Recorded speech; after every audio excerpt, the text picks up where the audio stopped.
মানে এবার তো আরামবাগ থেকে এবারে 24 অনেক বেশি ম্যাচিওর বিজেপি। সেবার তো বলছিল আমাদের ছাত্র বন্ধু ছিল বামেরা, এবার তো বামেরা তো নিজেরা লড়াই করছে।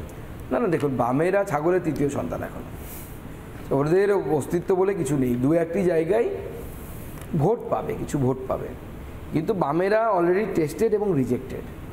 আজকে আমরা তৃণমূল কংগ্রেসের কথা বলছি, বামেদের ভোট পাওয়ার দিকে কি আপনারাও একটু তাকিয়ে নিন? কিছু জায়গায় বামেরা ভোট পেলে আপনাদের একটু না, বামেরা বিশেষ করে মুসলিম ভোট যদি ভেঙে দিতে পারে।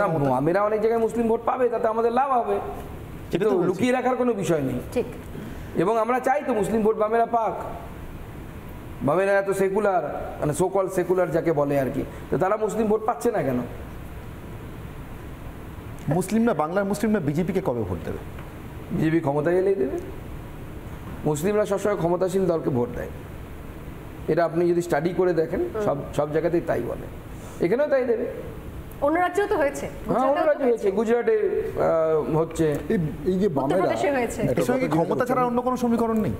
এর সঙ্গে কি ক্ষমতা ছাড়া অন্য ক্ষমতা ছাড়া অন্য কোনো সমীকরণ নেই? আপনি তো খোলাখুলি কথা বলছেন। আমি একটা প্রশ্ন করতে চাই, সেটা হচ্ছে কিছুক্ষণ আগে আমি খুব গুরুত্বপূর্ণ একটা প্রশ্ন করছিলে যে একসঙ্গে আওয়াজ কেন শুনছি না সংসদে দাঁড়িয়ে এতজন সাংসদ। আপনি এটা কিন্তু অ্যাকচুয়ালি বাস্তব হয়। সুকান্ত দা হয়তো জানেন যে অনেক নেতারা একসাথে, অনেক মানে গুজরাটে নরেন্দ্র মোদীর যারা বিরোধীরা, নরেন্দ্র মোদী যদি ওয়ার্ল্ড ইকোনমিক ফোরামে যান, আহমেদ প্যাটেলই যেতেন অ্যাকচুয়ালি।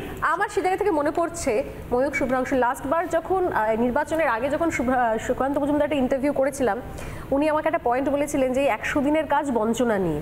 উনি বলেছিলেন যে আমি শিওর কি সুকান্তবাবু আপনারও মনে আছে, আপনি বলেছিলেন যে যদি হিসেব দেখাতে পারে, যদি কাগজ থাকে, তাহলে আমি সুকান্ত মজুমদার কথা দিচ্ছি তৃণমূল কংগ্রেসের সাংসদদের সঙ্গে আমিও বসে একই রকম ভাবে আওয়াজ তুলবো। একদম এটা আপনি বলেছিলেন মানে লাস্ট ইন্টারভিউতে। আর বক্তব্য যদি এই যে বলছেন যে একটা হলেও বেশি হয়ে যায়, যদি সেরকম একটা হোক, দুটো হোক, চারটে হোক বেশি হয়ে যায়, তাহলেও এই যে কেন্দ্রীয় বঞ্চনার ঘটনাগুলো ঘটছে নির্বাচন মিটে যাওয়ার পর, সেই লড়াইটা করবেন যদি তারা কাগজ দিতে পারেন, অবশ্যই স্বচ্ছতা রাখতে পারেন।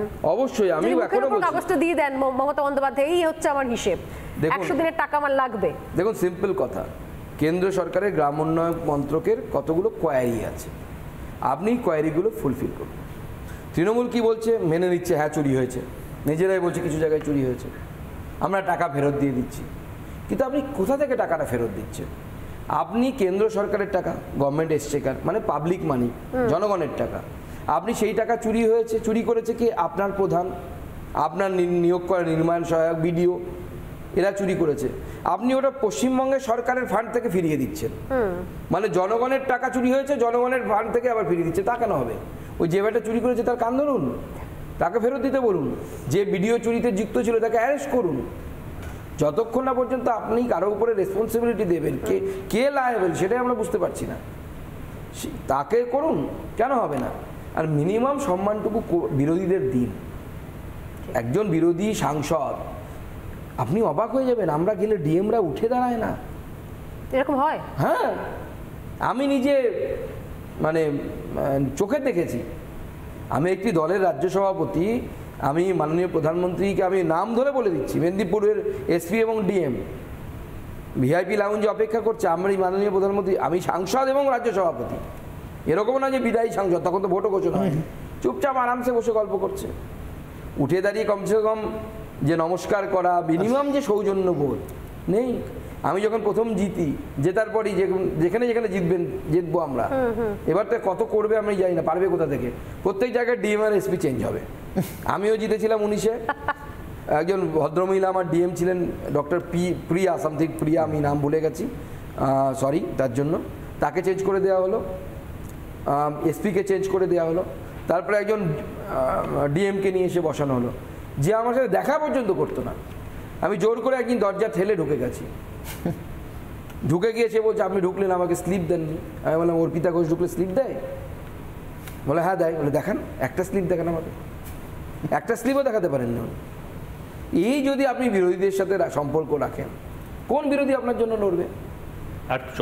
এটা তো চলতে পারে না, মেরেছো কলসির কানা তাই বলে কি প্রেম দেবো না?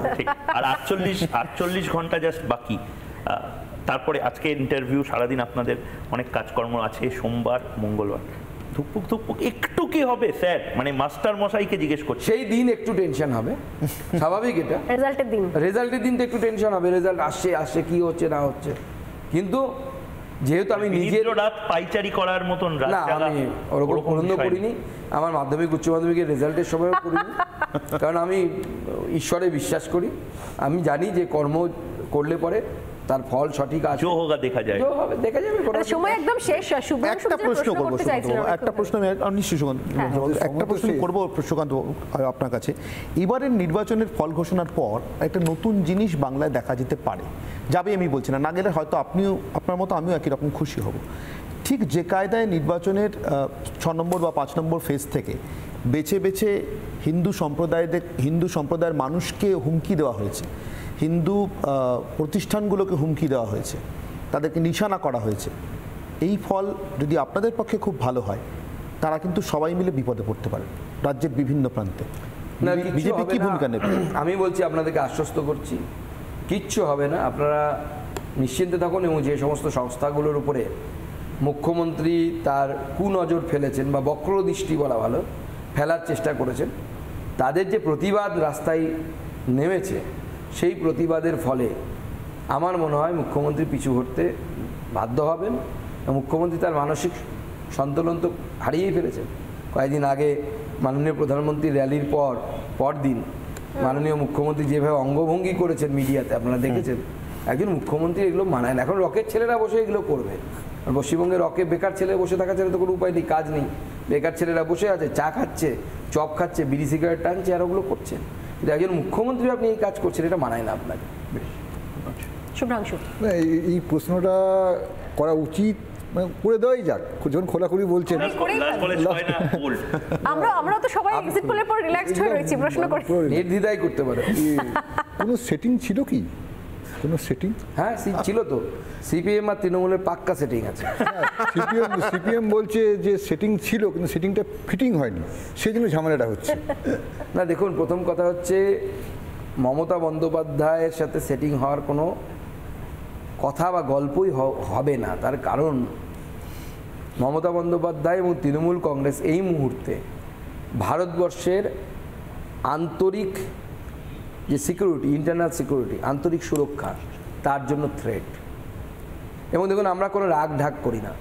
আমি হিন্দু, গর্বিত হিন্দু। বা বালাসাহেব ঠাকরের কথা যদি বললেন, mad mad mad Hindu, I M A mad mad mad Hindu. এবং হিন্দুদের দ্বিতীয় কোনো যাবার জায়গা নেই। এবং আমি কোনো মূর্খের স্বর্গে বাস করি না।